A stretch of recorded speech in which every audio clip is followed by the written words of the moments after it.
হালিমা বিনতে সাদিয়া বলেন, আমি শিশু মোহাম্মদকে যখন আনতে প্রবেশ করলাম, আমি তার ছোট্ট ঘরের মধ্যে প্রবেশ করলাম, অন্যরকম একটা অনুভূতি আমার মধ্যে কাজ করলো। ঘরে প্রবেশ করে দেখি যেন চাঁদের টুকরো ঘুমাচ্ছে। আল্লাহর হাবিবকে সেই সময় আমি মৃদুভাবে স্পর্শ করার সাথে সাথে আল্লাহর হাবিব আমার দিকে চোখ করে তিনি স্মিত হেসে দিলেন, হালকা হেসে দিলেন। সুবহানাল্লাহ বলেন। হালিমা সাদিয়া বলেন, এরপর যখন আমি শিশু মোহাম্মদকে আমার কোলে তুলে নিলাম, মনে হলো গোটা দুনিয়ার সম্পদ আমার কোলের মধ্যে চলে আসছে। হালিমা বিনতে সাদিয়া বলেন, শিশু মোহাম্মদকে কোলে নিতে দেরি সাথে সাথে আমার স্তনটা দুধে পরিপূর্ণ হয়ে গেল। এই প্রথম আমি আমার সন্তান শিশু মোহাম্মদকে তৃপ্তি সহকারে দুধ পান করাইলাম। কিছুক্ষণ পর আমার স্বামী উটনির কাছ থেকে এসে বলল, হালিমা গো, তুমি একটা বরকতপূর্ণ বাচ্চা গ্রহণ করেছ। এই বাচ্চা গ্রহণ করার সাথে সাথে উটনির উলান দুধে পরিপূর্ণ হয়ে গেছে। মুসলমান, এবার হালিমাতুস সাদিয়া বলেন, এবার মক্কা থেকে বের হওয়ার পালা। আমি শিশু মোহাম্মদকে নিয়ে যে দুর্বল গাদার উপর আরোহণ করলাম, আল্লাহর শপথ, আল্লাহর কসম, এই দুর্বল গাদাটা এত দ্রুত ক্ষিপ্র গতি সম্পন্ন হয়ে গেল, আমার সঙ্গী মহিলাদের লাল উট পর্যন্ত এত দ্রুত বেগে চলতে পারছিল না। আমার সঙ্গী মহিলারা বলল, হালিমা সাদিয়া, এটা কি সেই গাদি যাকে আনার সময় মেরে মেরে পিটিয়ে আনতে হয়েছিল? হালিমা সাদিয়া বললেন, হ্যাঁ, এটি সেই গাদি। মহিলারা বলল, নিশ্চয়ই এই গাদির বিশেষ কোনো বিশেষত্ব রয়েছে। হালিমা সাদিয়া বললেন, না, এই গাদিটার কোনো বিশেষত্ব নাই, বরং এটা হচ্ছে এই বাচ্চার বিশেষত্ব, যেই বাচ্চাকে তোমরা অর্থকরীর জন্য কেউ গ্রহণ করো না। হালিমা সাদিয়া বলেন, আমি অল্প সময়ের মধ্যে আমরা আমাদের কবিলায় চলে আসলাম। গোটা এলাকার মধ্যে আমাদের চাইতে নিরস আর অনুর্বর ভূমি একটাও ছিল না। আল্লাহর হাবিবকে নিয়ে আসার বদলতে গোটা এলাকার মধ্যে আমাদের জমিটা সবচেয়ে উর্বর হয়ে গেল। সারাদিন সকাল থেকে সন্ধ্যা পর্যন্ত আমরা বকরি চড়াইতাম, একটা দিনও বকরির পেট উলান পরিপূর্ণ হতো না। রাসূলের বরকতে বাড়িতে নিয়ে আসার পর আমাদের প্রত্যেকটা বকরির পেট পরিপূর্ণ উলান দুধে পরিপূর্ণ হয়ে গেল। তিনি বলেন, আমার কাছে একটা কূপ ছিল, কোনো সময় কূপের মধ্যে পানি থাকতো না। রাসূলের বরকতে কূপ পানিতে থই থই করছিল। ইবেন আম্মাজান, হালিমাতুস সাদিয়া বলেন, আমি যখন কূপের কাছে যাইতাম, কূপের পানি অটোমেটিকভাবে আমার কাছে চলে আসতো। সুবহানাল্লাহ। নবীজির এমন বরকতের ঘটনা হাদিস দ্বারা প্রমাণিত। যাই হোক, আজকে যতটুকু আমরা আলোচনা করেছি, আল্লাহ জাল্লা শানুহু এই কথাগুলো আমাদেরকে বোঝার এবং আমল করা তৌফিক দান করুন। আজকে আমরা আলোচনা করব নবীজি সাল্লাল্লাহু আলাইহি ওয়াসাল্লাম জন্মের সময় অলৌকিক ঘটনা এবং নবীজি সাল্লাল্লাহু আলাইহি ওয়াসাল্লামের শৈশবকাল। বাদশাহ নাউশেরা হয়রান হয়ে চিন্তিত হয়ে ভাবছিলেন, আমার 1000 বছর ধরে জ্বলন্ত আগুনের শিখা কেন নিভে গেল? আমার শ্বেতপ্রাসাদের 16টি স্তম্ভ কেন খসে পড়ে গেল? তার রাজদরবারে একজন বড় পূজারী ছিল। সে এসে বলছে, মহামান্য বাদশাহ, আপনি স্বপ্নে দেখেছি ফুরাত নদী শুকিয়ে গিয়েছে, আরবের ঘোড়ার দল ইরানি ঘোড়াগুলোকে হাঁকিয়ে নিয়ে যাচ্ছে। আমি স্বপ্নের কোনো ব্যাখ্যা জানি না। রাজদরবারে একজন খ্রিস্টান পণ্ডিত ছিল, তাকে এই ব্যাখ্যা প্রদান করার জন্য বলা হলে সে বলল, এই ব্যাখ্যা আমার জানা নাই, তবে সিরিয়াতে আমার একজন মামা, তিনি খ্রিস্টান ধর্মের উপর বড় পাণ্ডিত্য অর্জন করেছেন, আমি তার কাছ থেকে জেনে স্বপ্নের ব্যাখ্যা জানাবো। বাদশাহ বলল, ঠিক আছে, যাও। তিনি সিরিয়াতে প্রবেশ করা মাত্রই ওই খ্রিস্টান পণ্ডিত বলল, আমি জানি বাদশাহ তোমাকে কেন প্রেরণ করেছে। বাদশাহ এজন্য প্রেরণ করেছে যে তার 1000 বছর ধরে মন্দিরের আগুন কেন নিভে গেল, তার শ্বেতপ্রাসাদের 16টি স্তম্ভ কেন খসে পড়ল। তুমি গিয়ে বলো, শেষ জামানার নবী বিশ্বনবী আলাইহিস সালাম পৃথিবীতে পদার্পণ করেছেন, অচিরেই তার নবুয়তের দিনক্ষণ শুরু হয়ে যাবে। যেই নবীর হাতে লাঠি থাকবে, তার তিলাওয়াতের গুঞ্জন গোটা বিশ্বব্যাপী ছড়িয়ে পড়বে। শুধু তাই নয়, সেই পাদ্রী বললেন, এই নবীর হাতে এক সময় শামের অধিকর্তা হবেন, রোম পারস্য তার অধীনস্থ চলে যাবে, ইভেন কি কিসরার হুকুমত তার দ্বারাই ধ্বংস হবে, গোটা দুনিয়ার মধ্যে কালিমার পতাকা পথ করে উঠতে থাকবে। সুবহানাল্লাহ। ইয়ামানের একজন জ্যোতিষী ছিল, সে কোনোদিন কখনো ঘর থেকে বের হতো না। যেদিন রাসূলুল্লাহ সাল্লাল্লাহু আলাইহি ওয়াসাল্লাম পৃথিবীতে আগমন করলেন, সেই জ্যোতিষী অজানা এক আতঙ্কে ঘর ছেড়ে পলায়ন করলো আর বলতে লাগলো, আজ থেকে প্রতিমা যুগের অবসান হলো। নবীজি সাল্লাল্লাহু আলাইহি ওয়াসাল্লাম জন্মের দিন বড় বড় মন্দিরের নিষ্প্রাণ মূর্তিগুলোর মুখ থেকে বিস্ময়করভাবে উচ্চারিত হচ্ছিল, আজ থেকে আমাদের যুগ খতম হয়ে গিয়েছে, মূর্তি ধ্বংসকারীর যুগ খতম হয়ে গিয়েছে, আখিরি জামানার নবী বিশ্ব নবী আলাইহিস সালামের যুগ শুরু হয়ে গিয়েছে। আল্লাহর হাবিব বিশ্ব নবী আলাইহিস সালাম তিনি তার নিজ হাত দ্বারা মূর্তি অপসারণ করেছেন। বাইতুল্লাহর মধ্যে ৩৬০টি মূর্তি স্থাপন করা ছিল। নবীজি সাল্লাল্লাহু আলাইহি ওয়াসাল্লাম তওয়াফ করাকালীন মূর্তিগুলোর দিকে ইঙ্গিত করেছেন, তরজনী দ্বারা ইশারা করেছেন, আর কোরআন কারীমের একখানা আয়াত কারিমা তিলাওয়াত করেছেন, ওয়াকুল জাআল হক ওয়া যাহাকাল বাতিলু ইন্নাল বাতিলা কানা যাহুকা। নবীজি সাল্লাল্লাহু আলাইহি ওয়াসাল্লাম কোরআনে কারীমের এই আয়াত তেলাওয়াত করে তর্জনী দ্বারা ইশারা করতে দেরি বহু প্রাচীন মূর্তিগুলো ভেঙে চূর্ণ বিচূর্ণ হতে দেরি হয় নাই। আল্লাহর হাবিব নবী আলাইহিস সালামের যুগে কোনো কামান মজুদ ছিল না, ডিনামাইট ছিল না, কিন্তু বহু প্রাচীন মূর্তি ভাঙ্গার জন্য আল্লাহর হাবিবের আঙ্গুলের ইশারায় যথেষ্ট ছিল। সুবহানাল্লাহ। নবীজির আঙ্গুলের মধ্যে এত পাওয়ার ছিল, তিনি জমিনের মধ্যে বসে চন্দ্রের দিকে ইশারা করেছেন, মুহূর্তের মধ্যে চাঁদ দুই ভাগ হয়ে দুই পাহাড়ের মধ্যে পড়ে গেল। সুবহানাল্লাহ।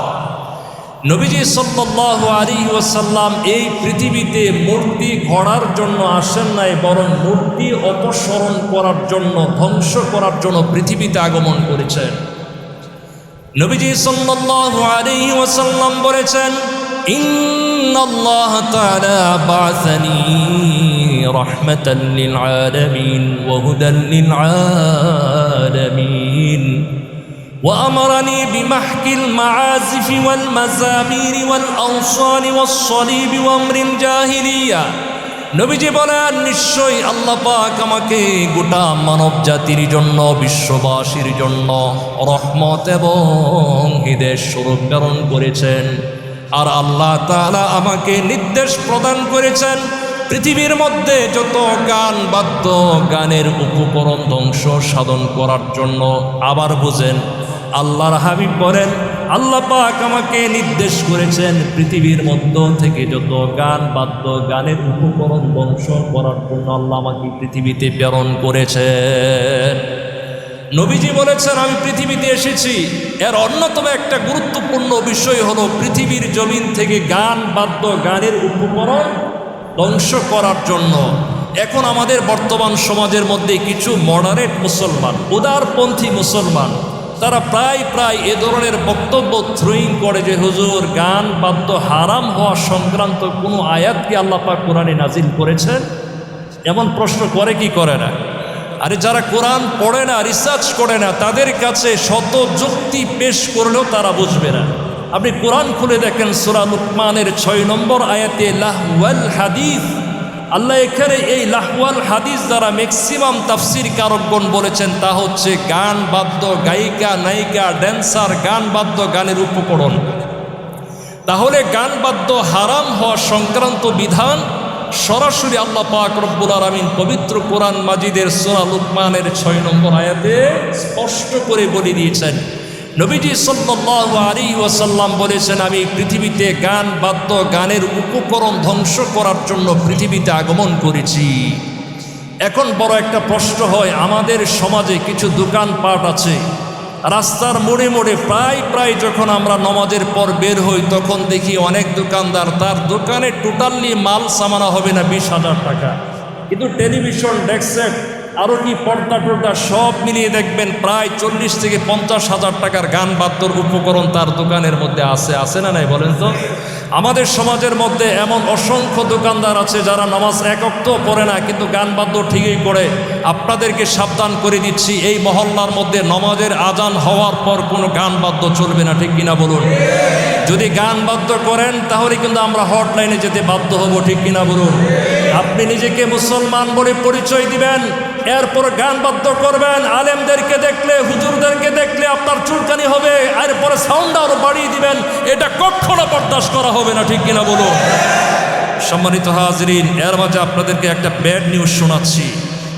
সেটা হচ্ছে আগামী কিছুদিন পর যথাসম্ভব 1 সেপ্টেম্বর বিএনপির প্রতিষ্ঠাতা বার্ষিকী উপলক্ষে আমাদের গাজীপুরের 9 নম্বর ওয়ার্ড কোনাবাড়ির এম এ কুদ্দুসনগর একটা গাজীপুরের মধ্যে একটা প্রসিদ্ধ একটা ময়দান, ঠিক কিনা বলেন? এই মাঠের মধ্যে শুনেছি ঈদের জামাত হয়েছে, গত বছর ঈদের মাঠ হয়েছে। এখানে আমরা উলামা পরিষদ এবং বিভিন্ন ধর্মীয় সংগঠন, জাতীয় আন্তর্জাতিক আমরা ইসলামী সম্মেলন করে থাকি। আমাদের গাজীপুরের একজন নেতা, কোনাবাড়ির একজন নেতা, তিনি ফেসবুকে একটা স্ট্যাটাস দিয়েছেন। তিনি বলেছেন, ওই বিএনপির প্রতিষ্ঠাতা বার্ষিকী উপলক্ষে আপনারা কোন ধরনের গান শুনতে চান? অনেক শ্রোতাগণ তারা মন্তব্য করেছেন তারা বাউল গান শুনতে চান। আমি আপনাদের কাছে জিজ্ঞাসা করতে চাই, আপনারা কি কোনাবাড়ি এম এ কুদ্দুসনগর মাঠের মধ্যে বাউল গানের মতো নষ্টা ভ্রষ্টাদের গানের অনুষ্ঠান চান কি চান না বলেন? এখন বলি, আপনারা যারা চাচ্ছেন মনে করতেছেন যে আমরা ক্ষমতায় এসে গেছি, ক্ষমতার ভাগিদার কিন্তু আমরাও। 5 আগস্টের আগে পড়ে এদেশের আলেমরা কিন্তু বুকের তাজা রক্ত দিয়েছে এবং যাত্রাবাড়ি পয়েন্টে সবচেয়ে বেশি মাদ্রাসার ছাত্ররা জীবন দিয়েছে। আপনারা যদি মনে করেন ক্ষমতা পাওয়ার পর যা ইচ্ছা তাই করবেন, এটা বাংলাদেশের জমিনে চলতে দেওয়া যায় না, ঠিক কিনা বলুন? আপনি রাজনীতি করেন, আলহামদুলিল্লাহ ভালো, আলেমদেরকে মহব্বত করেন, আমাদের সামনে আসলে খুব বিনয় দেখান। আবার আপনি ঈদগার ময়দানে যেখানে কোরআনের তাফসির হয়, যেখানে ইসলামী সম্মেলন হয়, এমন একটা গুরুত্বপূর্ণ জায়গার মধ্যে বাউল গান হবে, এটা হতে দেওয়া যায় না, ঠিক কিনা বলুন?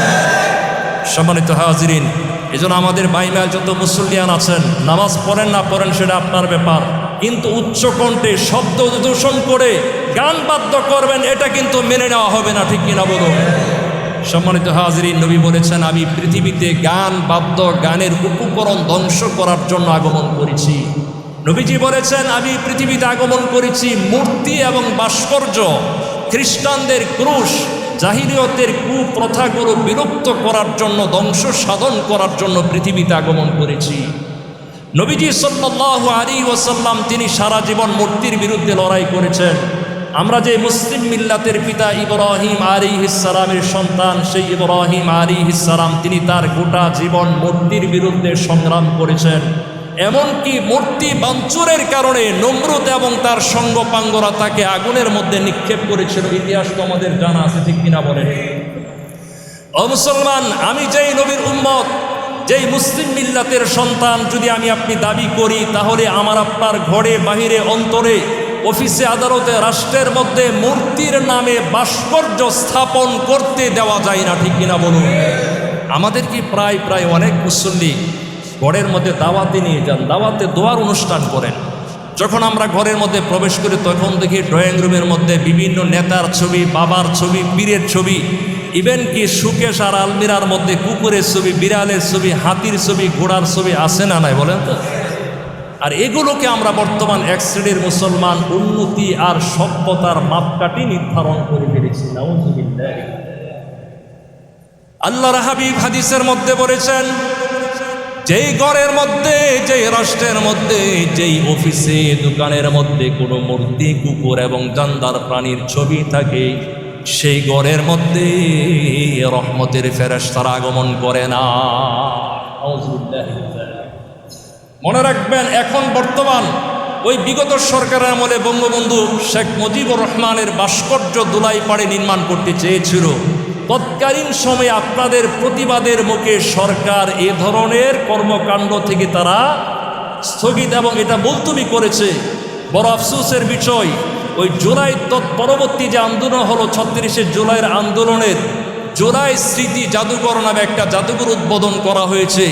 সেই জাদুঘরের মধ্যে দেখলাম জুলাই আন্দোলনে যারা শাহাদত বরণ করেছে, নিহত হয়েছে, আহত হয়েছে, তাদের বিভিন্ন ভাস্কর্য স্থাপন করা হয়েছে। শুধু তাই নয়, আমরা পরিষ্কার ভাষায় বলি, এই বাংলার জমিনের মধ্যে জুলাই আন্দোলন বুঝি না, রাজনৈতিক নেতা বুঝি না, কিংবা আমাদের ঘরনার শাইখুল হাদিস আল্লামা আজিজুল হক রহমতুল্লাহি আলাইহি বুঝি না। ইভেন একটা দুঃখজনক ঘটনা বলি, 13ই মের মেসাকারের ঘটনা আপনাদের মনে আছে, শাপলা চত্বরের ঘটনা। শাপলা চত্বরের ঘটনার পর তৎকালীন সময় নয়া দিগন্ত এবং আমার দেশ পত্রিকার মধ্যে একটা ছবি ছেপেছিল। ছবিটা হচ্ছে একজন ইনজুরি, একজন আহত ব্যক্তিকে আরেকজন আমার মতো হুজুর মানুষ তাকে বুকে কোলে ধরে চেপে ধরেছে, অর্থাৎ জমি থেকে উঠাচ্ছে। এই দৃশ্যের নাকি ভাস্কর্য বর্তমান সরকার স্থাপন করেছে। আমরা পরিষ্কার ভাষায় বলে দিচ্ছি, জুলাই আন্দোলন হোক কিংবা ওই 13ই মের শাপলা চত্বরে নিহত বা আহত শাহাদত বরণকারী হোক, আমরাই বাংলার পবিত্র জমিনের মধ্যে কোনো ভাস্কর্য, মূর্তির নামে ভাস্কর্য আমরা দেখতে চাই না, ঠিক কিনা বলুন? ভাস্কর্য নেতার হোক, ধর্মীয় ব্যক্তির হোক, যে কোনো সোশ্যাল ব্যক্তির হোক না কেন, এদেশের মধ্যে ভাস্কর্য আমরা চাই না। আমরা সরকারের কাছে দাবি জানাচ্ছি, সাংস্কৃতিক মন্ত্রণালয়ের কাছে জোর দাবি জানাচ্ছি, অতি দ্রুত এই জুলাই জাদুঘর থেকে মূর্তির নামে ভাস্কর্য অপসারণ করা হোক, ঠিক কিনা বলুন? সম্মানিত হাজরিন, মনে রাখবেন, মূর্তি আর ভাস্কর্য এগুলো দ্বারা উন্নতি আর উন্নয়নের আশা করা যায় না। আল্লাহর গজব ছাড়া আর কিছুই আশা করা যায় না, ঠিক কিনা বলুন? সম্মানিত হাজরিন, এজন্য নবী বলেছেন, আমি পৃথিবীতে আগমন করেছি গান, বাদ্য, গানের উপকরণ, মূর্তি, ভাস্কর্য এবং খ্রিস্টানদের ক্রুশ, জাহিলিয়তের কুপ্রথাগুলো বিলুপ্ত সাধন করার জন্য। সুবহানাল্লাহ। মক্কার অলিতে গলিতে একজন ইহুদি সুরগুল করে বলছে, আজ কোন শিশু সন্তানের জন্ম হয়েছে কি? কেউ জবাব দিল, অমুকের পুত্র সন্তান জন্ম লাভ করেছে। ইহুদি পণ্ডিত বলল, তার বাবা কি জীবিত আছে? বলা হলো, হ্যাঁ, তার বাবা জীবিত আছে। ইহুদি পণ্ডিত বলল, তাহলে এই সন্তান নয়, এমন এক সন্তানের কথা বলো যার জন্মের পূর্বেই তার বাবা মৃত্যুবরণ করেছে। বলা হলো, আব্দুল মুত্তালিবের ছেলে আব্দুল্লাহর ঘরে একটি পুত্র সন্তান জন্ম লাভ করেছে। ইহুদি বলল, আমি তাকে এক নজর দেখতে চাই। ইহুদি পণ্ডিত এক নজর নবী আলাইহিস সালামকে দেখার পর বলল, আরে বনী ইসরাইল, আজ থেকে তোমাদের ধ্বংস। হে বনী ইসরাইল, আজ থেকে তোমাদের নবুয়তের দিন সমাপ্ত হয়ে গেল। হে বনু কুরাইশ, তোমরা আজ থেকে আমাদের কাছ থেকে নবুয়তের দায়িত্ব ছিনিয়ে নিলে। এই শিশু কেবলমাত্র পৃথিবীতে আগমন করেছে, অচিরেই তার নবুয়তের দিনক্ষণ শুরু হয়ে যাবে। সুবহানাল্লাহ।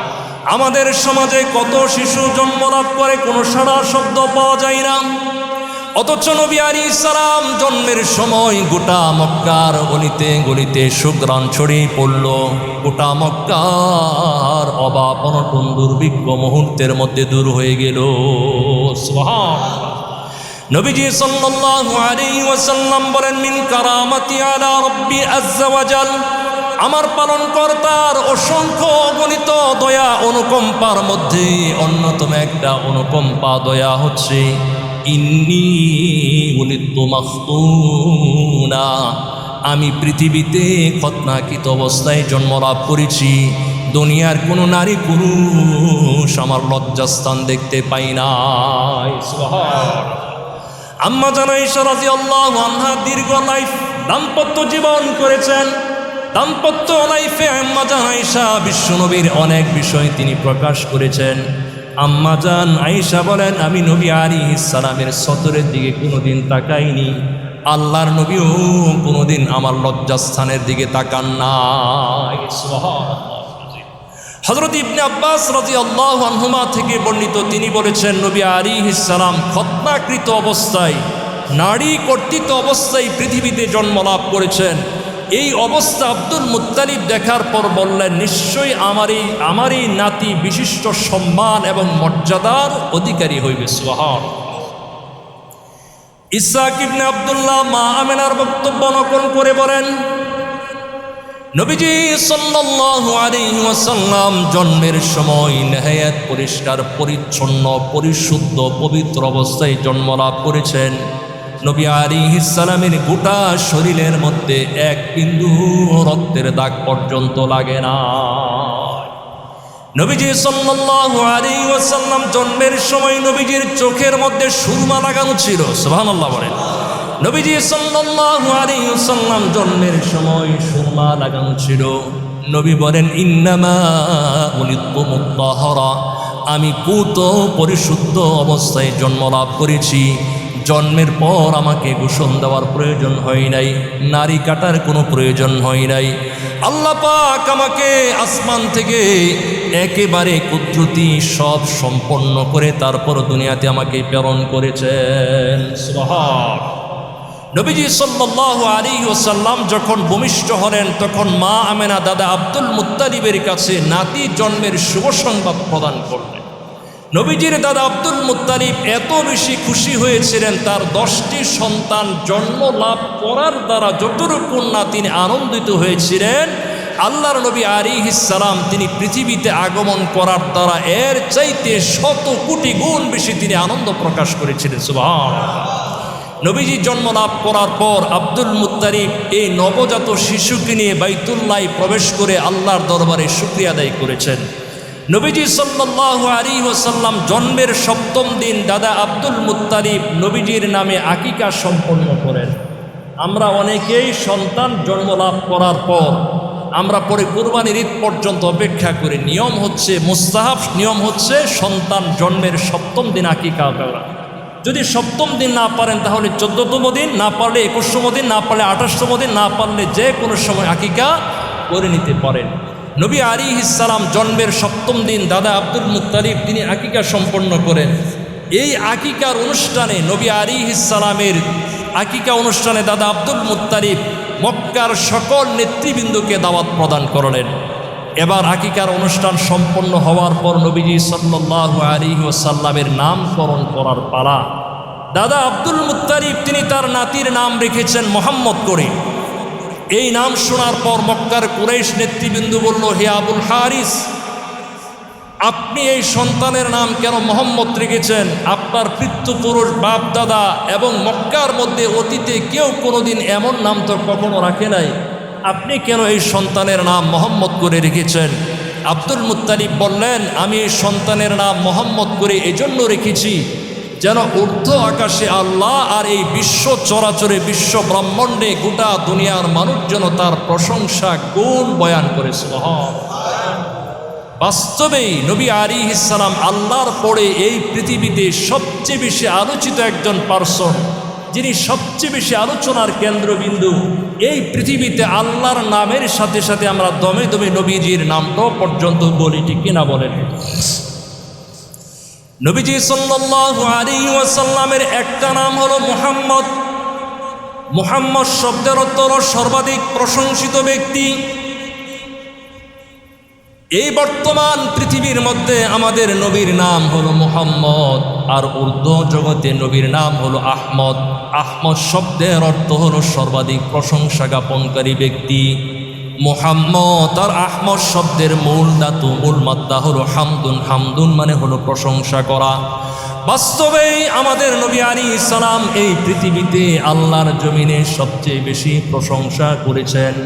নবী আলাইহিস সালাম এবং তার উম্মতেরা যেই পরিমাণ আমরা এই জমিনে আল্লাহর প্রশংসা গুণ বয়ান করি, যেই পরিমাণ আল্লাহর জমিনে আমরা সেজদা দিয়েছি, গোটা দুনিয়ার কোন নবী রাসূলগণের উম্মতগণ এই পরিমাণ তারা তারই প্রশংসা গুণ বয়ান করতে পারে না। এজন্যই আমাদের নবী আলাইহিস সালামকে বলা হয় রাইসুল হামিদিন, প্রশংসাকারীদের নেতা। আলাইহিস সালাম বলেছেন, কিয়ামতের দিন আমার হাতে প্রশংসার ঝান্ডা থাকবে। আমার এই ঝান্ডা তুলে হযরত আদম আলাইহিস সালাম থেকে নিয়ে ঈসা আলাইহিস সালাম পর্যন্ত সকল নবীগণ আশ্রয় গ্রহণ করবে। নবী আমার বলেন, এই জন্য আমার মধ্যে বিন্দু পরিমাণ কোনো অহংকার নাই। সুবহানাল্লাহ। নবীজি সাল্লাল্লাহু আলাইহি ওয়াসাল্লামের এই যে মুহাম্মদ নামটি, এই মুহাম্মদ শব্দটি নামটি লিখতে টোটাল 5টা বর্ণ লাগে। কয়টা বর্ণ? 5টা বর্ণ। মিম, হা, মিম, দাল, মুহাম্মদ। আরবি হরফ 29টি। আরবি হরফ কয়টি বলেন তো? আরবি হরফ 29টি। আরবি বর্ণমালার মাঝে কিছু হরফের মধ্যে নুক্তা আছে, কিছু হরফের মধ্যে নুক্তা নাই। আছে নাকি বলেন তো? যেমন একটু পরীক্ষা করে দেখেন, আলিফের মধ্যে নুক্তা নাই, বার নিচে নক্তা আছে, তার উপর নক্তা আছে, ছাইয়ের উপর নক্তা আছে, জিমের নিচে নক্তা আছে, আবার হা খালি। তত্ত্বজ্ঞানীগণ বলেছেন আরবি 29 হরফের মধ্যে আমার নবীর নাম লিখতে মিম, হা, মিম, দাল, মুহাম্মদ, এই 5টি হরফ লিখতে একটা হরফের মধ্যে নবীর নামের মধ্যে কোনো নক্তা নাই।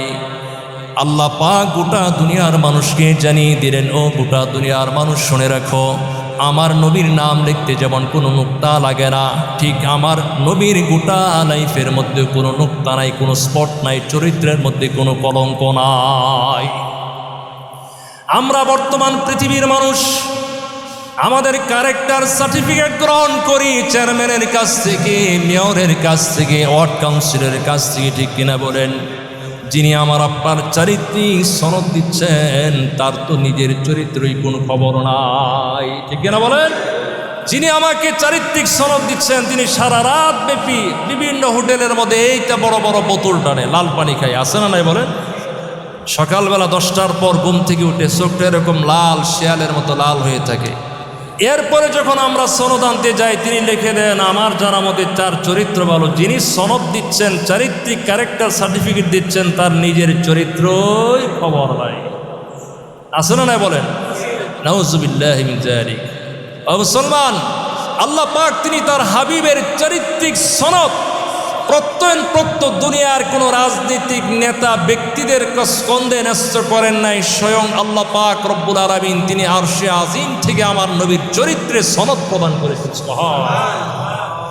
আল্লাহ বলেন, ওয়া ইন্নাকা লাআলা খুলুকিন আযীম, হে নবী আপনি মহান মহৎ চরিত্রের অধিকারী, এমন চরিত্র যেই চরিত্রের গভীরতা কেউ কোনোদিন স্কেল ফিতা দ্বারা মাপা কোনো মানুষের পক্ষে সম্ভব না। আবার দেখেন নবী আলাইহিস সালামের নামটা যখন আমরা মহব্বতের সাথে উচ্চারণ করি, যেমন বলেন মুহাম্মদ, মুহাম্মদ নাম উচ্চারণ করার সাথে সাথে আমাদের দুইটা ঠোঁট মিলে যায়, ঠিক কিনা বলেন? তো দেখেন না, মুহাম্মদ, দুইটা ঠোঁট একসাথে মিলে যায়। তথ্যজ্ঞানীগণ বলেন কেউ যদি নবীর আদর্শ ব্যক্তি, পরিবার, সমাজ আর রাষ্ট্রের মধ্যে বাস্তবায়ন করে, তাহলে ব্যক্তি, পরিবার, সমাজের মধ্যে নবী আলাইহিস সালামের মতো মিল, মহব্বত, ভালোবাসার বন্ধন সুদৃঢ় হয়ে যাবে। এখন যদি আমরা দেখি বর্তমান গোটা দুনিয়ার মধ্যে, বিশেষ করে মুসলিম রাষ্ট্রগুলোর মধ্যে আমাদের ব্যক্তি থেকে পরিবার, পরিবার থেকে সমাজ, সমাজ থেকে রাষ্ট্র, কোথাও আমরা কোনো সেক্টরে আমরা শান্তি দেখতে পাচ্ছি না। প্রত্যেকটা মানুষের ভিতরে একটা ক্ষোভ, প্রত্যেকটা মানুষের মধ্যে একটা অশান্তি, প্রত্যেকটা পরিবারের মধ্যে অশান্তি, প্রত্যেকটা দাম্পত্য লাইফে অশান্তি। তার একটাই কারণ, তা হচ্ছে আমরা নবী আলাইহিস সালামের আদর্শকে জলাঞ্জলি দিয়ে, বিসর্জন দিয়ে আমরা পশ্চিমাদের সভ্যতা, তন্ত্র মন্ত্র, গণতন্ত্র, বিভিন্ন রকমের ইজামকে গ্রহণ করার জন্য বর্তমান গোটা পৃথিবীর মুসলমানদের মাঝে শান্তির লেশমাত্র পর্যন্ত নাই, ঠিক কিনা বলেন? সম্মানিত হাজরিন, এজন্য নবীজির চরিত্র ধারণ করা ছাড়া, গ্রহণ করা ছাড়া বর্তমান গোটা দুনিয়ার মুসলিম, নন মুসলিম কারো মধ্যে, কোনো রাষ্ট্রের মধ্যে শান্তি কায়েম করা কঠিনকালেও সম্ভব হবে না, যতক্ষণ না পর্যন্ত আমরা নবীজির আদর্শ লালন করি, ধারণ না করি, ততক্ষণ পর্যন্ত আদর্শ গোটা দুনিয়ার মধ্যে শান্তি বাস্তবায়ন করা মানুষের পক্ষে সম্ভব হবে না। নবীজির অনেকগুলো নাম আছে। নবীজি সাল্লাল্লাহু আলাইহি ওয়াসাল্লামের কিছু নাম আসমানি গ্রন্থগুলোর মধ্যে আছে, আবার কিছু নামের কথা আল্লাহ পাক কুরআনে কারীমের মধ্যে সরাসরি উল্লেখ করেছেন। মাওয়াহিবে লাদুনিয়া গ্রন্থকার বলেছেন নবীজি সাল্লাল্লাহু আলাইহি ওয়াসাল্লামের 99টা গুণবাচক নাম আছে। আল্লাহর 99টা গুণবাচক নাম, তার হাবিবেরও 99টা গুণবাচক নাম। আল্লামা কাজী ইয়াস রহমাতুল্লাহি আলাইহি বলেছেন, আল্লাহ পাক তিনি তার 99টা গুণবাচক নামের মধ্যে 30টা নাম তিনি তার হাবিবের জন্য বরাদ্দ দিয়ে দিয়েছেন। সুবহানাল্লাহ। আল্লামা ইবনে আরবি রহমাতুল্লাহি আলাইহি বলেছেন, আল্লাহর গুণবাচক নাম হলো 1000, তার হাবিবের গুণবাচক নাম হলো 1000। তবে বুখারী মুসলিমের বর্ণনা হযরত জুবাইর ইবনে মুতিম রাদিয়াল্লাহু আনহু থেকে বর্ণিত আছে, নবী আলাইহিস সালাম এক হাদিসের বর্ণনায় বলেছেন, ইন্নালি খামসাতু আসমা, নিশ্চয়ই আমার 5টি নাম আছে। নবীজি নিজে বলেছেন, আনা মুহাম্মদ আনা আহমদ, আমার এক নাম হলো মুহাম্মদ, আমার আরেক নাম হলো আহমদ। নবী বলেছেন, আমার আরেক নাম হলো আনাল মাহিল্লাযী ইয়ামহুল্লাহু বিহিল কুফরা, আমার আরেক নাম হলো মাহি। মাহি শব্দের অর্থ হলো আমি পৃথিবীর জমিন থেকে কুফর এবং শিরিককে মূলোৎপাটন করে, এই জন্য নবীর নাম হলো মাহি। নবীজি বলেছেন, আমার আরেক নাম হলো হাসির। হাসির মানে কি? ইউশারুন নাসু তাহতা কাদামি, কিয়ামতের দিন সমস্ত মানুষের হাসর হবে আমার কদম তলে। নবী বলেন, কিয়ামতের দিন আমি হাসরের ময়দানে আল্লাহর আদালতে সমস্ত মানুষের মধ্যে সর্বপ্রথম বক্তব্য প্রদান করব। নবীর আরেক নাম হলো আনাল আকিব। নবী বলেছেন, আমার আরেক নাম হলো আকিব। আকিব মানে সর্বশেষ আগমনকারী। আল্লাহর হাবিব এই পৃথিবীতে সর্বশেষ নবী হিসেবে আগমন করেছেন। নবীর পরে পৃথিবীর মধ্যে আর কোনো নবী আগমন করবে না। আসবে নাকি বলেন? নবীর পরে কোনো নবী নাই। কেউ যদি দাবি করে নবীর পরে আরও নতুন কোন নবী আগমন করবে, তাহলে সেই লোকটা ভণ্ড, মিথ্যু, কায্যাব। নবী আলাইহিস সালাম বলেছেন, আমার পরে পৃথিবীতে 30 জন ভণ্ড, মিথ্যুক, নবী দাবি করনেওয়ালা লোক আগমন করবে। এরা যখন তোমাদের কাছে নবুয়তি দাবি করবে, নবী বলবে, তখন তোমরা এদের কথা বিশ্বাস করবে না। এরা প্রত্যেকে ভণ্ড, প্রতারক। এজন্য নবী বলেছেন, আমি সর্বশেষ নবী, আমার পরে কোনো নবী নাই। কেউ যদি নবী আলাইহিস সালামের এই রিসালতের সম্মান নিয়ে টানাটানি করে, আমরা মুসলমান সর্বশক্তি দিয়ে দাঁত ভাঙ্গা জবাব দেওয়ার জন্য প্রস্তুত আছি না নাই বলেন? আমরা কাদিয়ানীদেরকে রাষ্ট্রীয়ভাবে সংসদে আইন করে এদেরকে অমুসলমান ঘোষণার জন্য আমরা সরকারের কাছে জোর দাবি জানাচ্ছি। স্বাধীনতার পর থেকে নিয়ে 55 বছর পর্যন্ত যেই সরকার এসেছে, এদেশের আলেম ওলামাগণ, তৌহিদি জনতাগণ, আমরা রাজপথে বিক্ষোভ কর্মসূচি করে, সেমিনার করে, বড় ধরনের সম্মেলন করে আমরা সরকারের কাছে দাবি জানাচ্ছি। কিন্তু আজ পর্যন্ত অতীত এবং বর্তমান কোন সরকার কাদিয়ানীদেরকে সরাসরি তারা রাষ্ট্রীয়ভাবে অমুসলমান ঘোষণা করে নেয়। এই জন্য আমরা বর্তমান সরকারের কাছে দাবি জানাচ্ছি, বিগত কিছুদিন পূর্বে আমাদের বর্তমান বাংলাদেশের মাননীয় প্রধানমন্ত্রী জনাব তারেক রহমান সাহেব, তিনি হাটহাজারীতে হেফাজতের মহাসচিব আল্লামা বাবুনগরী দামাত বারাকাতুহু আলিয়ার সাথে সাক্ষাৎ করেছিলেন। সেখানে আমাদের হেফাজতের পক্ষ থেকে 9টা গুরুত্বপূর্ণ দাবি উত্থাপন করা হয়েছে। এর মধ্যে অন্যতম একটা গুরুত্বপূর্ণ দাবি ছিল রাষ্ট্রীয়ভাবে কাদিয়ানীদেরকে অমুসলমান ঘোষণা করা। আমরা সরকারের কাছে আরও জোরালো দাবি জানাচ্ছি, বর্তমান সরকার যেন অতি দ্রুত কাদিয়ানীদেরকে রাষ্ট্রীয়ভাবে অমুসলমান ঘোষণা করে দেয়। ঠিক কিনা বলেন? এটা আমাদের প্রত্যেকটা মুসলমানদের প্রাণের দাবি, প্রত্যেকটা মুসলমানদের হৃদয়ের দাবি। এই দাবি আদায় না হওয়া পর্যন্ত আমরা প্রতিবাদ করেই যাব। ঠিক কিনা বলুন? প্রয়োজন বোধে এই কাদিয়ানীদেরকে আমরা অমুসলমান ঘোষণা করার জন্য রাজপথে আমরা বুকের তাজা রক্ত পর্যন্ত ঢেলে দিব। ঠিক কিনা বলুন? সম্মানিত হাজরিন, নবীজি সাল্লাল্লাহু আলাইহি ওয়াসাল্লাম বলেছেন, আমি সর্বশেষ নবী, আমার পরে পৃথিবীতে আর কোনো নতুন করে নবী আগমন করবে না। নবীজি সাল্লাল্লাহু আলাইহি ওয়াসাল্লাম, এটা সময় বলে দেন, এটা সামনে গড়িতে ওপর বন্ধ হয়ে গেছে কারণে। নবীজি সাল্লাল্লাহু আলাইহি ওয়াসাল্লাম জন্মের প্রথম 3 থেকে 4 দিন, সর্বোচ্চ 7 দিন তিনি মা আমেনার দুধ পান করেছেন। এরপরে নবীজি সাল্লাল্লাহু আলাইহি ওয়াসাল্লাম তিনি তার আপন চাচা আবু লাহাবের আজাদকৃত বাদী সুয়াইবার দুগ্ধ পান করেছিলেন। নবীজি সাল্লাল্লাহু আলাইহি ওয়াসাল্লাম যখন পৃথিবীতে আগমন করলেন, জন্মগ্রহণ করার পর আবু লাহাবের বাদী সুয়াইবা তিনি আবু লাহাবের কাছে বিশ্বনবী আলাইহিস সালামের জন্মের শুভ সংবাদ জানাইলেন। আল্লাহর হাবিব পৃথিবীতে আগমন সংবাদ শোনার পর আবুল আহাব তিনি এত বেশি আনন্দিত হয়েছিলেন, আনন্দের অতিশয্যায় তিনি তার মহামূল্যবান বান্দি সুয়াইবাকে 2 আঙ্গুলের দ্বারা ইশারা করে বলেছিলেন, যাও আজ থেকে আমি তোমাকে মুক্ত আর আজাদ করে দিলাম। ও মুসলমান, যেই আবুল আহাব বিশ্বনবী আলাইহিস সালামের জন্মের দিন উপলক্ষে তিনি তার মহামূল্যবান বাদীকে আজাদ করে দিয়েছিলেন, যে আবুল আহাব বিশ্বনবী আলাইহিস সালামের জন্মের খুশিতে সর্বোচ্চ আনন্দ প্রকাশ করেছেন, আপনাদের কাছে আমার জানার বিষয় হচ্ছে, বলুন তো সেই আবুল আহাব জান্নাতি না জাহান্নামী? জোরে বলেন, জান্নাতি না জাহান্নামী?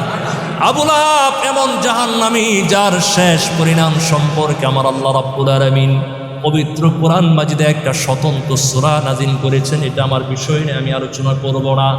ও মুসলমান, বোঝা গেল শুধুমাত্র নবীজি সাল্লাল্লাহু আলাইহি ওয়াসাল্লামের জন্মে আনন্দ উপলক্ষে আনন্দ উৎসব করা, আনন্দ উদযাপন করা, আনন্দ প্রকাশ করার দ্বারা আবুল আহাবের যেই পরিণাম হয়েছে, আমরাও যদি সিরাত বাদ দিয়ে নবীর আদর্শ ব্যক্তি আর পরিবার সমাজের মধ্যে বাস্তবায়ন করা ছাড়া যদি শুধুমাত্র মিলাদুন নবী উপলক্ষে ঈদে মিলাদুন নবী পালন করি, আবুল আহাবেরও যেই পরিণাম আমার আপনারও সেই পরিণাম হবে। নাউযুবিল্লাহি মিন যালিক। নবীজি সাল্লাল্লাহু আলাইহি ওয়াসাল্লামের জন্ম উপলক্ষে আবুল আহাব তিনি তার সর্বোচ্চ ত্যাগ স্বীকার করেছেন, তিনি তার লক্ষ লক্ষ দামি মহামূল্যবান বাদীকে আজাদ করে দিয়েছিলেন। তবে আমরা উলামায়ে কেরাম এখনও বলি, রাসূলের জন্মদিন উপলক্ষে কেউ যদি বিশুদ্ধ পন্থায় সঠিক নিয়মে মিলাদুন নবী পালন করে, রাসূলের জন্মবৃত্তান্তের দিক নিয়ে আলোচনা করে, এটা অবশ্যই আমাদের জন্য বরকতের কারণ। কিন্তু আমাদের দেশে ঈদে মিলাদুন নবী উপলক্ষে যা করা হয়, আমাদের এই অনুষ্ঠানগুলো সভ্যতা কৃষ্টি কালচার দেখার পর মনে হয় খ্রিস্টানদের বড়দিনের অনুষ্ঠানগুলো আমাদের ঈদে মিলাদুন নবীর সামনে ফেল, ঠিক কিনা বলে? শুধু তাই নয়, ইতিমধ্যে আপনারা দেখেছেন পাকিস্তান থেকে এক ভণ্ড প্রতি বছর রবিউল আউয়াল মাস আগমন করলে ওই পাকিস্তানের এক ভণ্ডরে হায়ার করে বাংলাদেশে আনা হয়। এরপরে চট্টগ্রামের ওই মাঝবান্ডার দরবার শরীফ থেকে নিয়ে এরপর আমাদের বাংলাদেশে আরেকজন আছে পিএইচপি কোরআনের পিএইচপি গ্রুপের শাহ কি মিজানুর রহমান নাকি সুফি বলা হয়, তিনি বিশাল টাকা খরচ করে ওই পাকিস্তান থেকে ভণ্ডকে হায়ার করে আনে। উনি হচ্ছে মূলত একজন পেঁয়াজ ব্যবসায়ী, যার পুরো চেহারার মধ্যে নবীর আদর্শ নাই, সিরাত নাই। তার পরিবারের হিস্টোরি যদি আপনি পড়েন, তার পরিবার, তার কন্যা সন্তান, বিবি বাচ্চা ব্যাগগুলো বেপর্দা, আর সে কিনা বাংলাদেশের মধ্যে এসে জুলুস ঈদে মিলাদুন নবীর মিছিলের নেতৃত্ব প্রদান করে। তার যেই গাড়িতে সে আরোহণ করে, সেই গাড়িটা পুরো বাসর রাত কি বাংলাদেশের কোটিপতি সর্বোচ্চ বিত্তবান মানুষ তার বাসর ঘরটা এত টাকা দিয়ে সুসজ্জিত করে না, ঠিক কিনা বলেন? আপনারা দেখবেন, এই বছরও দেখবেন তিনি কি শাহেনশাহার মতো ওই গাড়ির মধ্যে বসে থাকেন, চতুর্দিকে তার বক্তকুল। ঈদে মিলাদুন নবী পালন করতে গিয়ে দেখবেন কি সুন্দর করে তারে বর্ণাঢ্যময় মিছিল করে নিয়ে যায়। আমার তো মনে হয় এটা রাসূলের সাথে মস্করা ঠাট্টা বিদ্রুপ করা ছাড়া আর কিছুই হতে পারে না। সম্মানিত হাজরিন, এজন্য এ জাতীয় আমরা মিলাদ অনুষ্ঠানকে বর্জন করার কথা বলি, কিন্তু বিশুদ্ধ পন্থায় আজ পর্যন্ত এই সুন্নি নামের ভাইয়েরা কোনোদিন দেখেছেন বারী রবিউল আউয়াল মাস আসলে একজন ইমাম, একজন হুজুর দ্বারা মাগরিব বা জোহরের পর ঈদে মিলাদুন নবী রাসূলের বিভিন্ন সিরাতের দিক নিয়ে আলোচনা করার এই সিস্টেম কি তাদের মধ্যে আজ পর্যন্ত দেখেছেন? একটা নমুনা দেখাইতে পারবেন না। সুতরাং আবারও বলি, এই অন্তঃসার শূন্য ঈদে মিলাদুন নবী পালন করার দ্বারা দুনিয়া এবং আখেরাতে আমার আপনার বিন্দু পরিমাণ কোনো কামিয়াবি সফলতা অর্জিত হবে না। আল্লাহ আমাদের সকলকে বুঝদান করুন। জোরে বলেন আমিন। কয়টা বাজে? হ্যাঁ, 1:03 বাজে। আচ্ছা, নবীজি সাল্লাল্লাহু আলাইহি ওয়াসাল্লামকে আবুল আহাব এই যে রেসপেক্ট করেছেন, তার বাদীকে আজাদ করে দিয়েছিলেন, এই জন্য আল্লাহ পাক আবুল আহাবকে কিছুটা সম্মান দিয়েছিলেন। কেমন সম্মান? আল্লামা সুহাইলি রহমাতুল্লাহি আলাইহি বলেন, আবুল আহাবের ইন্তেকালের পর তার আপন ভাই আব্বাস রাদিয়াল্লাহু আনহু তাকে স্বপ্নে খুবই হতাশাগ্রস্ত, দুর্দশাগ্রস্ত অবস্থায় দেখতে পেলেন। আব্বাস রাদিয়াল্লাহু আনহু জিজ্ঞাসা করলেন, ভাই আপনার অবস্থা কেমন? আবুল আহাব বলল, আমি আপনাদের কাছ থেকে বিদায় গ্রহণ করার পর থেকে নিয়ে অদ্যাবধি আমি বিন্দু পরিমাণ কোনো শাস্তি এবং কোনো শান্তি এবং স্বস্তি অনুভব করিনি। তবে সোমবার দিন যেদিন আমার ভাতিজা মুহাম্মদ পৃথিবীতে জন্মগ্রহণ করেছিলেন, এই জন্মদিন উপলক্ষে আমি আমার মহামূল্যবান বাণীকে আজাদ করে দিয়েছিলাম 2 আঙ্গুলের ইশারায়। এজন্য আমার এই আঙ্গুলের মাথায় জান্নাতের এক ধরনের রস নির্গত হয়। আমি সেই রস পান করে করে আমার এই শাস্তির মধ্যে কিছুটা শান্তি এবং স্বস্তি অনুভব করি। সুবহানাল্লাহ। মুসলমান, আল্লাহর হাবিব এরপর তিনি সুয়াইবার দুগ্ধ পান করেছিলেন। সুয়াইবা রাদিয়াল্লাহু আনহার পর হযরতে হালিমা বিনতে সাদিয়া রাদিয়াল্লাহু আনহার দুধ পান করেছিলেন। তৎকালীন আরবের মধ্যে একটা নিয়ম ছিল, কোনো বাচ্চা জন্মগ্রহণ করার পর গ্রামীণ পরিবেশে দাত্রী খুঁজে বাচ্চাকে তার কাছে অর্পণ করা হতো। এতে উদ্দেশ্য ছিল বাচ্চার প্রবৃদ্ধি পুষ্টি সাধন যেন সুন্দর হয়, শরীর শক্ত মজবুত হয়, আর শৈশবে যেন বিশুদ্ধ ভাষায় আরবি ভাষা শেখা হয়ে যায়। এজন্য তৎকালীন আরবের মধ্যে, বর্তমান আরবের মধ্যে তায়েফের ভাষা সবচেয়ে পরিচ্ছন্ন ভাষা, সুন্দর ভাষা। আল্লাহর নবীর দাদা আব্দুল মুত্তালিব তায়েফে প্রেরণ করে দিয়েছিলেন। এজন্য দেখেন নবীজি সাল্লাল্লাহু আলাইহি ওয়াসাল্লাম নবুয়ত লাভের পর তিনি বলেছেন, আনা আফসাহুল আরব, আমি গোটা আরবের মধ্যে সবচেয়ে বড় ভাষাবিদ। সুবহানাল্লাহ। নবী বলেছেন, আমি আরবের মধ্যে সবচেয়ে বড় সুসাহিত্যিক, আমার চাইতে সাহিত্যিক আর পৃথিবীর মধ্যে গোটা দুনিয়ার মধ্যে আরেকজন হতে পারে না। এজন্য হাদিসের ইবারত করে খুললে দেখবেন কি চমৎকার সুন্দর, কি চমৎকার সামঞ্জস্যপূর্ণ ইবারত। সুবহানাল্লাহ। এজন্য দাদা আব্দুল মুত্তালিব নবীজি সাল্লাল্লাহু আলাইহি ওয়াসাল্লামের জন্য একজন দাত্রীর খোঁজ খবর নিচ্ছিলেন। অবশেষে বনু সাদ বিন বকর গোত্রের মহিলা হালিমা বিনতে সাদিয়া রাদিয়াল্লাহু আনহার কাছে নবী আলাইহিস সালামকে লালন পালন এবং দুগ্ধ পান করানোর দায়িত্ব ন্যস্ত করা হয়। এমন সময় মা হালিমা বিনতে সাদিয়া নবী আলাইহিস সালাম থেকে এমন সব বরকত আর কল্যাণ প্রকাশ পেতে দেখলেন, যা দেখে তিনি নিজেই আশ্চর্যান্বিত হতভম্ব হয়ে পড়েন। হালিমা সাদিয়া বলেন, সেই সময় আমি আমার স্বামী এবং কুলের বাচ্চাকে নিয়ে বনু সাদ বিন বকর গোত্রের মহিলাদের সঙ্গে দুগ্ধ পায়ে শিশু পূজার জন্য বের হয়েছিলাম। সেই সময়টা ছিল প্রচণ্ড দুর্ভিক্ষের বছর, আমাদের হাতে কিছুই ছিল না, কিন্তু আমরা একেবারে হতাশ হয়ে পড়িনি। হালিমা বিনতে সাদিয়া বলেন, আমি একটা দুর্বল সাদা গাধার উপর আরোহণ করেছিলাম, আমাদের কাছে একটা উটনিও ছিল। আল্লাহর কসম, সেই উটনির মধ্যে বিন্দু পরিমাণ কোনো দুধ ছিল না। ক্ষুধার যন্ত্রণায় আমার বাচ্চা সারা রাত কান্নাকাটি করেছে, আমরা বাচ্চার কান্নার জন্য ঘুমাতে পারতাম না। এভাবে আমার কাফেলার মহিলাদের সঙ্গে খুঁড়িয়ে খুঁড়িয়ে যখন দুগ্ধ পুষ্য বাচ্চার কাছে পদার্পণ করলাম, আমার কাফেলার যেই মহিলার কাছে রহমাতাল লিল আলামিনকে পেশ করা হলো, কোনো একজন মহিলা আল্লাহর হাবিবকে গ্রহণ করে নাই, কারণ নবীজির বাবা নাই, খুব বেশি অর্থ করি পাওয়া যাবে না বিনিময় স্বরূপ। অপরদিকে তিনি বলেন, আমার এই চেহারার মলিনতা দৈন্য দশা দেখে কোনো মা তার সন্তানকে আমার কাছে দিতে রাজি হচ্ছিল না। সমস্ত মহিলারা তারা ভালো ভালো শিশু সন্তানগুলো নিয়ে নিল, আমি একেবারে রিক্ত হস্ত হয়ে গেলাম। এবার আমরা ফিরে যাওয়ার মনস্থ করলাম। স্বামীকে বললাম, স্বামী গো, এভাবে খালি হাতে ফেরত যাওয়ার চাইতে এই এতিম বাচ্চাটিকে নিয়ে নেই। স্বামী বললেন, যদি তোমার ভালো লাগে তাহলে গ্রহণ করো, হতে পারে এই সন্তান তোমার আমার জীবনের জন্য বরকত আর কল্যাণের মাধ্যম হয়ে যাবে। হাদিস শরীফের মধ্যে এসেছে, আল্লাহ পাক হাদিসে কুদসিতে বলেন, বান্দা তুমি আমার প্রতি যেমন ধারণা পোষণ করো, আমি তোমার সাথে ওই রকম আচরণ করি, ব্যবহার করি। হালিমাতুস সাদিয়া আমাদের নবীকে বরকত আর কল্যাণের জন্য গ্রহণ করেছিলেন। আল্লাহ পাক গোটা হালিমার জীবনে এত বরকত আর কল্যাণ দান করেছেন, তা বয়ান করে ভাষায় প্রকাশ করা যাবে না। সুবহানাল্লাহ। হালিমা বিনতে সাদিয়া বলেন, আমি শিশু মোহাম্মদকে যখন আনতে প্রবেশ করলাম, আমি তার ছোট্ট ঘরের মধ্যে প্রবেশ করলাম, অন্যরকম একটা অনুভূতি আমার মধ্যে কাজ করলো। ঘরে প্রবেশ করে দেখি যেন চাঁদের টুকরো ঘুমাচ্ছে। আল্লাহর হাবিবকে সেই সময় আমি মৃদুভাবে স্পর্শ করার সাথে সাথে আল্লাহর হাবিব আমার দিকে চোখ করে তিনি স্মিত হেসে দিলেন, হালকা হেসে দিলেন। সুবহানাল্লাহ বলেন।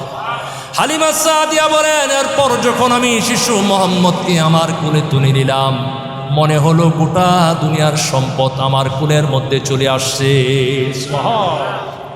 হালিমা বিনতে সাদিয়া বলেন, শিশু মোহাম্মদকে কোলে নিতে দেরি সাথে সাথে আমার স্তনটা দুধে পরিপূর্ণ হয়ে গেল। এই প্রথম আমি আমার সন্তান শিশু মোহাম্মদকে তৃপ্তি সহকারে দুধ পান করাইলাম। কিছুক্ষণ পর আমার স্বামী উটনির কাছ থেকে এসে বলল, হালিমা গো, তুমি একটা বরকতপূর্ণ বাচ্চা গ্রহণ করেছ। এই বাচ্চা গ্রহণ করার সাথে সাথে উটনির উলান দুধে পরিপূর্ণ হয়ে গেছে। ও মুসলমান, এবার হালিমাতু সাদিয়া বলেন, এবার মক্কা থেকে বের হওয়ার পালা। আমি শিশু মোহাম্মদকে নিয়ে যে দুর্বল গাদার উপর আরোহণ করলাম, আল্লাহর শপথ, আল্লাহর কসম, এই দুর্বল গাদাটা এত দ্রুত ক্ষিপ্র গতি সম্পন্ন হয়ে গেল, আমার সঙ্গী মহিলাদের লাল উট পর্যন্ত এত দ্রুত বেগে চলতে পারছিল না।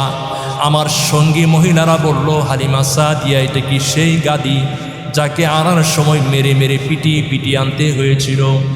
হালিমা সাদিয়া বললেন, হ্যাঁ, এটি সেই গাদি। মহিলারা বলল, নিশ্চয়ই এই গাদির বিশেষ কোনো বিশেষত্ব রয়েছে। হালিমা সাদিয়া বললেন, না, এই গাদিটার কোনো বিশেষত্ব নাই, বরং এটা হচ্ছে এই বাচ্চার বিশেষত্ব, যেই বাচ্চাকে তোমরা অর্থকরীর জন্য কেউ গ্রহণ করো না। হালিমা সাদিয়া বলেন, আমি অল্প সময়ের মধ্যে আমরা আমাদের কবিলায় চলে আসলাম। গোটা এলাকার মধ্যে আমাদের চাইতে নিরস আর অনুর্বর ভূমি একটাও ছিল না। আল্লাহর হাবিবকে নিয়ে আসার বদলতে গোটা এলাকার মধ্যে আমাদের জমিটা সবচেয়ে উর্বর হয়ে গেল। সারাদিন সকাল থেকে সন্ধ্যা পর্যন্ত আমরা বকরি চড়াইতাম, একটা দিনও বকরির পেট উলান পরিপূর্ণ হতো না। রাসূলের বরকতে বাড়িতে আসার পর, নিয়ে আসার পর আমাদের প্রত্যেকটা বকরির পেট পরিপূর্ণ উলান দুধে পরিপূর্ণ হয়ে গেল। তিনি বলেন, আমার কাছে একটা কূপ ছিল, কোনো সময় কূপের মধ্যে পানি থাকতো না, রাসূলের বরকতে কূপ পানিতে থই থই করছিল। ইবেন আম্মাজান, হালিমাতু সাদিয়া বলেন, আমি যখন কূপের কাছে যাইতাম, কূপের পানি অটোমেটিকভাবে আমার কাছে চলে আসতো। সুবহানাল্লাহ। নবীজির এমন বরকতের ঘটনা হাদিস দ্বারা প্রমাণিত। যাই হোক, আজকে যতটুকু আমরা আলোচনা করেছি, আল্লাহ জাল্লা শানুহু এই কথাগুলো আমাদেরকে বোঝার এবং আমল করা তৌফিক দান করুন।